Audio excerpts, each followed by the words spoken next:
కూడా మీరన్న one of the మోడల్స్లో ఆఫ్ దీస్ అవుట్లయర్ ఫిల్మ్స్ అంటే ఆడ్ ఫిల్మ్స్ అంటాం కదా. ఈ అంటే ముందు పికప్ కాలేదు, బట్ తర్వాత బాగా పికప్ అయ్యి కల్ట్ ఫిల్మ్ అయిపోయింది. ఇదేమో స్త్రీ 2 ఏమో పికప్ అవుతుందో లేదో తెలియదు, బట్ ఫస్ట్ డేనే ఇంకా దాని గురించి ఏం మాట్లాడక్కర్లేదు అంతే. అంటే అలా ఉంది దాని మీరు చెప్తున్న కనెక్షన్. ఇంకోటి ఏమైంది, నిన్న దాంతో రిలీజ్ అయిన అక్షయ్ కుమార్ సినిమాకి 5 కోట్లు వచ్చింది. 54 కోట్లు రాజ్ కుమార్ సినిమాకి వస్తే 5 కోట్లు అక్షయ్ కుమార్ సినిమాకి వచ్చింది. 5.5 కోట్లు అంతా జాన్ అబ్రహం సినిమాకి వచ్చింది అదే రోజు. మరి తీసేవాళ్ళు ఇప్పుడు నెక్స్ట్ ఎవరైనా హీరో రెమ్యూనరేషన్ ఒక సిరీస్ ఆఫ్ ఫ్లాప్స్ తర్వాత తగ్గించుకునే సందర్భాలు ఉండుంటాయి ఆర్జీవి గారు? చేస్తారు. That happens? Yeah, it happens. When the market is not doing ఎందుకంటే అప్పుడు ఏం చేస్తారంటే ఇప్పుడు ఇంత ఇస్తామండి సినిమా హిట్ అయితే అంత ఇస్తామని ఇలాంటి కొన్ని డీల్స్ పెట్టుకో కొంచెం అదే క్లాజులు వస్తాయి. బ్యాక్ ఎండ్ అలాంటి. The reason I asked that is because majority of this major expenses that we are talking about, ఇప్పుడు మొన్న కల్కి వచ్చింది, it was actually a feast. వినడానికి ఒక అమితాబ్ బచ్చన్ గారు, ఒక సో అండ్ సో ప్రభాస్ ఉంటే అసలు చూడొచ్చా అని, దీపిక ఇంకోవైపు. బట్ ఆ సినిమాలో ఈ స్టార్ దీనికి రెమ్యూనరేషన్స్ చాలా అయి ఉంటాయి కదా. ఇప్పుడు అలాంటి సినిమా తీసి ఒక బ్యూటిఫుల్ అటెంప్ట్ అని మంచి పేరు తెచ్చుకుని, బట్ రిటర్న్ ఆన్ ఇన్వెస్ట్మెంట్ చూసుకుంటే 500 కోట్లకి 100-50 ఎక్కువ రావడం బెటరా, లేదు ఇలాంటి ఒక కొత్త స్కూల్ ఆఫ్ థాట్ బయలుదేరి న్యూట్రలైజ్ చేసే ఎఫెక్ట్ బెటర్ అంటారా? ఇక్కడ ఒక డేంజర్ ఏంటంటే, అంటే అది డేంజర్ అనొచ్చు కాదు కూడా, డేంజర్ ఏంటంటే మీకు సంవత్సరానికి 150 సినిమాల్లో రేంజ్ వైజ్గా చిన్న సినిమాలు అని చెప్పుకునే 90% ఉంటాయి. దాంట్లో 90% ఫెయిల్ అవుతాయి. సో ఆ 10%లో మీ సినిమా ఉంటుందా అని తెలియదు కదా మీకు. అవును, but economy will run like that. అంతే, అది that is a fail safe. అప్పుడు మేము పెద్ద సినిమా చేసి అన్కంట్రోల్డ్ బడ్జెట్ ఎంత రెమ్యూనరేషన్ ఇచ్చినప్పుడు ఎంత పోవటానికి ఛాన్స్ ఉందో. ఇప్పుడంటే ఇప్పుడు నేను పేరు చెప్పండి, ఇప్పుడు ఒక సినిమా మీరు 400 కోట్లు తీసారు అనుకోండి, దాంట్లో మీకు 200 crores నష్టం వచ్చింది అనుకోండి.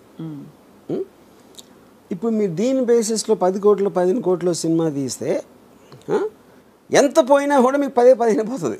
ఇక్కడలాగా 200 పోదు. అంతే కదా. అంతే రిస్క్ ఇస్ లెస్ అంటే ఎక్కువ. బట్ కొడితే జాక్ పాట్ కొడితే ఇంకా తిరుగుండదు అది. బట్ ఆల్ ద సేమ్ ఈ హీరోలందరూ వాళ్ళ రిస్క్ కూడా ఒక సినిమాలో ఎంగేజ్ అవ్వడం ఈజ్ వెరీ హై, బికాస్ వాళ్ళు తొందరగా పీక్ అయిపోతారు. ఆ తర్వాత దానికంటే ఏదైనా తక్కువ ఇస్తే చూసుకోరు. చచ్చినట్టు ఆ లీగ్ ఆఫ్ మార్కెట్లోనే ఇప్పుడు ప్రభాస్ వచ్చి సడన్గా మంచి ఒక ఇలాంటి ఒక 127 hours లాంటి సినిమాలో ఆర్ సంథింగ్ చేస్తారా అంటే, whether people will digest, whether he'll take that risk we don't know. He's compelled to work now in very very big projects. దానికి రీజన్ ఏంటంటే 127 hours ఈ లెక్క తిరగదు అనుకోండి, ఏదో సంథింగ్. ప్రభాస్కి డబ్బులు ఇచ్చేది not about the story, not about that. అతను స్క్రీన్ మీద హై స్పీడ్లో వస్తే అంతమంది ఎక్సైట్మెంట్ వస్తుంది అనేది కాస్టింగ్ ఫ్యాక్టర్. అది that is what super stars are supposed to be. అప్పుడు అలాంటి మూమెంట్స్ ఉన్న స్టోరీనే వాళ్ళు ఎన్నుకుంటారు. అదే వాళ్ళు వచ్చి వేరే సినిమా తీసినప్పుడు ఆమీర్ ఖాన్ ఒక్కడే చాలా తెలుగు చేస్తాడు. ఆమీర్ ఖాన్ ఏం చేస్తాడంటే, ఇప్పుడు ఏంటి, ఒక సపోజ్ తను గజ్నీ లాంటి సినిమా తీసాడు కూడా, చాలా పెద్ద హిట్ అయింది. తర్వాత తను తారే జమీన్ పే తీస్తే,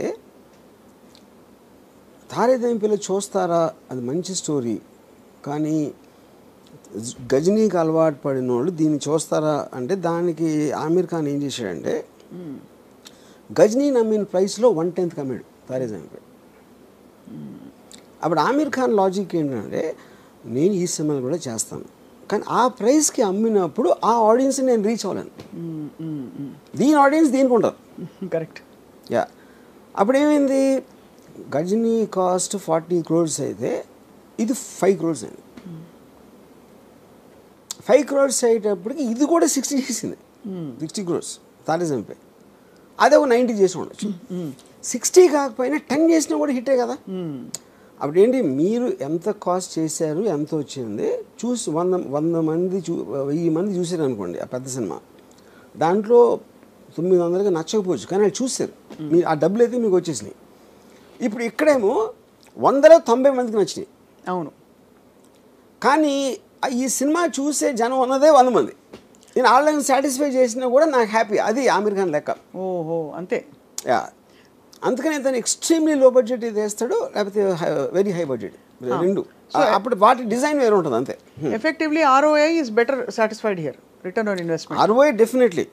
మీరు 40 crores సినిమా 80 చేయడానికి, 5 crores సినిమా 60 చేయడానికి ఎంత డిఫరెన్స్ ఉంది? పీకే గురించి కూడా అలాగే చెప్పారు.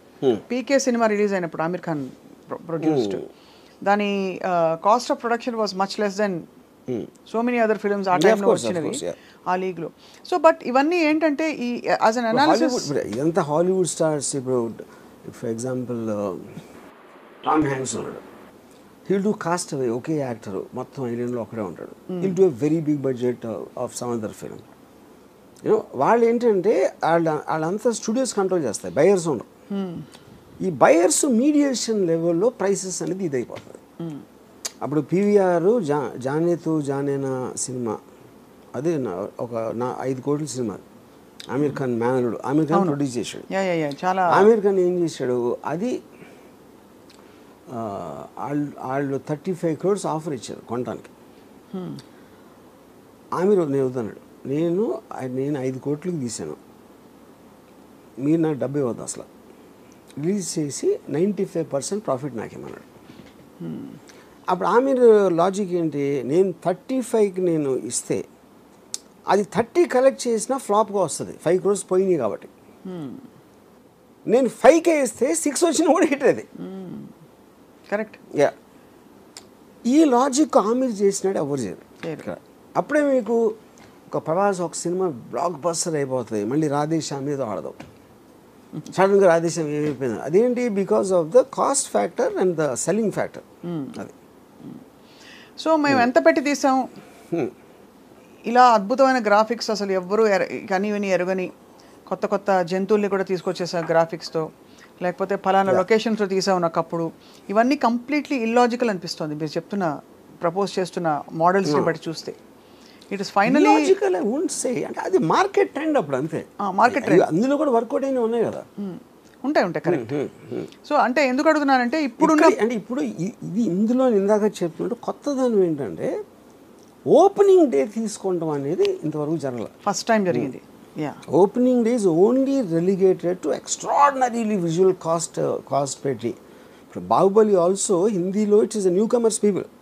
ప్రభాస్ తెలియదు హిందీలో, రానా తెలియదు, రాజమౌళి కూడా తెలియదు, కానీ ఇది ఎక్స్ట్రావగాన్స్గా అనిపించింది. Never before seen visual effects, production value అనేది హిందీ సినిమాలో ఎవరు చూడాల. స్ట్రీట్ అది కూడా కాదు కదా, అది అదే దెయ్యం సినిమా, అది దెయ్యం సినిమా 24 crore ఫిల్మ్, అది అది అది చెప్పేది.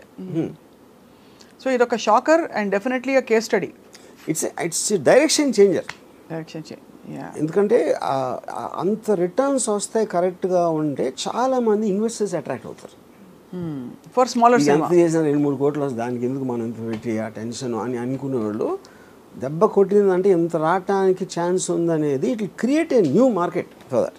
అవును, ఎందుకంటే ఎక్కడో విన్నాం సార్, ఇప్పుడు ఒక పెద్ద స్టార్ని ఎంగేజ్ చేయడం అంటే దాంతో వచ్చే అన్సీన్ కాస్ట్ బోల్డ్ అంత స్ట్రెస్, వాళ్ళ మేకప్ మ్యాన్లను చూసుకోవడం,